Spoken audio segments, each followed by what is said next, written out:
안녕하십니까. 자유민주TV 우파 진실토크 진행하겠습니다.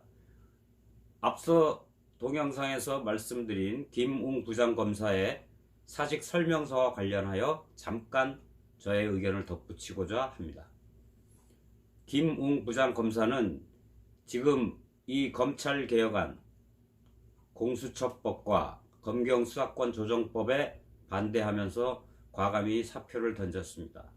옛날 같으면 무수히 많은 사람들이 한거하여 사표를 던질 텐데 이번 윤석열 검찰총장 아래에서는 좀 달라졌습니다. 사표 쓰지 말고 우리가 검사로서 할 일을 다 하자. 즉 끝까지 가볼 때까지 가보자. 그런 분위기 속에서 그나마 이렇게 또 할 말을 하고 떠나는 용감한 검사가 있었습니다. 우리는 그 내용을 살펴봤는데 골자는 그렇습니다. 경찰개혁은 왜 안 하고 검찰개혁만 하냐. 첫 번째 이슈는 그거고, 두 번째 이슈는 검찰개혁 자체가 검찰개혁이 아니고 검찰개악이라는 얘기입니다.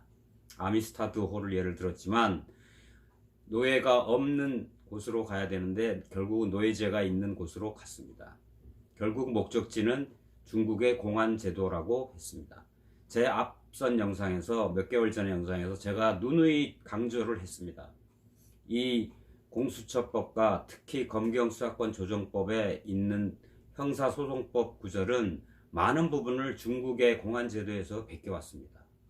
조국 민정수석 당시 조국이 베껴온 것입니다. 베껴오는 전문가인 조국이 베껴온 것입니다. 조국은 자기 석사 논문도 베끼고 박사 논문도 베끼고 또 표창장도 위조하고 시험도 대리로 보고 모든 것이 온통 처음부터 끝까지 거짓인 사람입니다. 그런 사람이 만든 헌법 개정 초안에 자유민주주의 공화국 한국에서 자유자를 빼버리고 그냥 민주주의 공화국으로 한다 이렇게 해서 난리가 난 적이 있었습니다.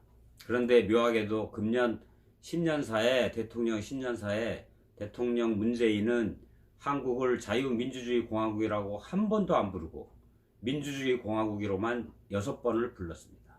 그 민주주의 공화국이란 자유민주주의 공화국이 아닌 인민민주주의 공화국, 즉 사회주의 민주공화국, 공산주의 민주주의 공화국을 말하는 것입니다. 왜냐하면 그냥 민주주의 공화국이라고 쓰는 나라들은 한결같이 사회주의와 공산주의를 하고 있기 때문입니다. 그래서 이 검경수사권 조정 또한 경찰에 막강한 힘을 실어줌으로써 검사의 힘을 빼고 중국의 공안제도와 똑같이 베꼈습니다. 이것은 선진국들이 가고자 하는 방향과 완전히 반대 방향입니다. 선진국인 미국과 유럽의 주요 국들은 검사의 권한이 막강합니다. 그리고 검사가 경찰을 지휘하게 돼 있습니다. 지금처럼 이 경찰과 검찰을 수평적인 관계로 바꾼다는 그 묘한 겉포장 속에 속아 넘어가시면 안 됩니다. 여러분, 검찰은 2,500명이 안 됩니다. 그러나 경찰은 12만 명이 넘습니다. 모든 제도가 바뀔 때에는 항상 국민의 기본권을 더 강화하는 쪽으로 바뀌어야 합니다. 그러나 이 법은 국민의 기본권을 더 강화하는 쪽이 아닌 국민의 기본권이 더 손상될 염려가 아주 높은 법안입니다. 저희가 검사한테 기본권을 침해당할 우려보다 경찰한테 기본권을 침해당할 우려가 그만큼 훨씬 높다는 얘기입니다. 왜냐하면 검사의 숫자보다 경찰의 숫자가 수십 배 많아서가 아닙니다. 경찰이 훨씬 더 민생과 직결되어 있기 때문입니다. 그래서 경찰에게 우리 국민의 기본권이 짓밟혔을 때는 지금 현재 같은 제도 하에서는 검찰에서 한 번 더 필터링을 받아서 국민의 시민권이 보호받을 수 있습니다. 그러나 바뀐 새로운 검경 수사권 조정 법안 하에서는, 형사법 제도 하에서는 국민의 기본권이 그만큼 덜 보장될 수밖에 없습니다. 그것이 가장 경찰의 힘을 더 실어주고 검찰의 힘을 뺀 이번 제도의 가장 핵심입니다.